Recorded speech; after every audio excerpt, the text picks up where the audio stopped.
လမ်းမေနေပွားကနေစိတ်တဲ့ကြန့်ခိုင်စွာကဘာကျော်ဘောလမဖြစ်လာအောင်စူးစမ်းခဲ့တဲ့ထောက်ချုံကောင်အန်တိုနီ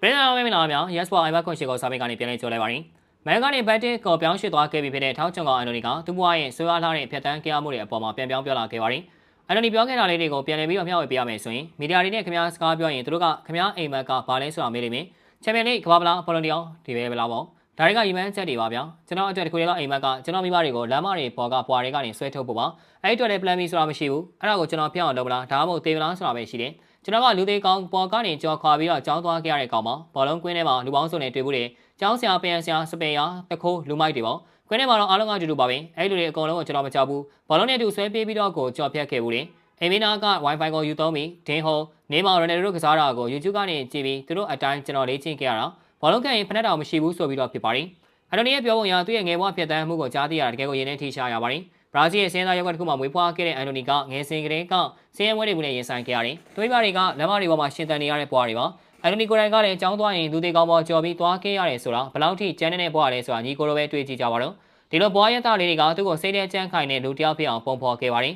။ဘောလုံးကွင်းထဲမှာသူတွေ့ခဲ့ရတဲ့လူပေါင်းစုံကျောင်းဆရာပယံသမားကားစပယ်ယာတခိုးလူမိုက်တီအားလုံးကိုသူကအကြောင်းလည်းမရှိပဲရင်ဆိုင်ခဲ့တယ်။သူ့ရဲ့ဘောလုံးခီးကလည်းရိုးရှင်းမနေဘူး။ဖနက်မရှိပဲဘောလုံးကန်ခဲ့ရတယ်။အိမ်မေက Wi-Fi ကိုခိုးသွင်းပြီး YouTube မှာဒင်းဟိုနေမှာ Ronaldo ရဲ့ကစားပုံတွေကိုကြည့်ပြီးတော့လေ့ကျင့်ခဲ့ရတယ်။ဒီလိုရှားပါတဲ့အရင်းမြစ်တွေနဲ့ကြီးပြင်းလာခဲ့ရတာကသူ့ရဲ့စိတ်ဓာတ်ကိုပို့ပြီးတော့တန်မာစေခဲ့တယ်။အန်တိုနီကဖြစ်အောင်လုပ်မှာမဟုတ်ရင်တင်မယ်ဆိုတဲ့သူ့ရဲ့စကားကဘလောက်ထိရီမန်းချက်ကြီးမားတယ်ဆိုတာကိုပြတယ်။ဒီလိုပွားရဲ့ရတလေးတွေကသူ့ကိုဘောလုံးကွင်းထဲမှာမဖြစ်မနေအောင်မြင်ရမယ်ဆိုတဲ့စိတ်ဓာတ်ကိုပေးခဲ့တယ်။အန်တိုနီရဲ့စိတ်ဓာတ်ချမ်းခိုင်မှုကိုအဓိကအချမ်းတစ်ခုနဲ့ရှုမြင်နိုင်တယ်။ပထမတစ်ခုကတော့အကြောင်းလည်းမရှိခြင်းပါလူပေါင်းစုံနဲ့ရင်ဆိုင်ခဲ့ရတာကသူ့ကိုဘသူ့ကိုမှမကြောက်တဲ့စိတ်ဓာတ်ပေးခဲ့တယ်။တခိုးရလူမိုက်ရောအားလုံးကိုဘောလုံးနဲ့ဆွဲပြေးပြီးကြော်ဖြတ်ခဲ့မှုတွေဆိုတဲ့သူ့ရဲ့ဒီစကားကဒီအချက်ကိုထင်ရှားစေခဲ့ပြီဒီလိုအကြောင်းမှုမရှိတဲ့စိတ်ဓာတ်ကမိုင်းဝါဝေဖန်မှုတွေရင်ဆိုင်ရတဲ့အချိန်မှာသူ့ကိုဆက်လက်ရှင်သန်စေခဲ့တယ်။မိုင်းကိုစားရအောင်ချင်းခြေသွမ်းကောင်းတွေပြသနိုင်ခဲ့ပေမဲ့နောက်ရသည်တွေမှာဝေဖန်မှုတွေများလာတယ်။ဒါပေမဲ့ဒီဝေဖန်မှုတွေကိုလူမိုက်တွေလိုမြင်ပြီးကြော်ဖြတ်ခဲ့တယ်။ Real Betis ထံပြောင်းရွှေ့ခဲ့ပြီးတဲ့နောက်အန်တိုနီကခြေစွမ်းကောင်းတွေကိုပြန်လည်ပြသလာနိုင်ခဲ့တာကသူ့ရဲ့အကြောင်းမှုမရှိတဲ့စိတ်ဓာတ်ရဲ့တက်တည်ပဲ။ဒုတိယအချက်ကရီမန်းချက်ရဲ့ရှင်းလင်းမှုပါ။အန်တိုနီကမိဘတွေကိုလမ်းမပေါ်ကဆွဲထုတ်ပေးနိုင်ဖို့ဆိုတဲ့အိမ်မက်ကိုရှင်းလင်းထားရှိတယ်။ပလန်ဘီမရှိဘူးဖျောက်လို့ပါမဟုတ်ရင်တေးမယ်ဆွဲသူစကားက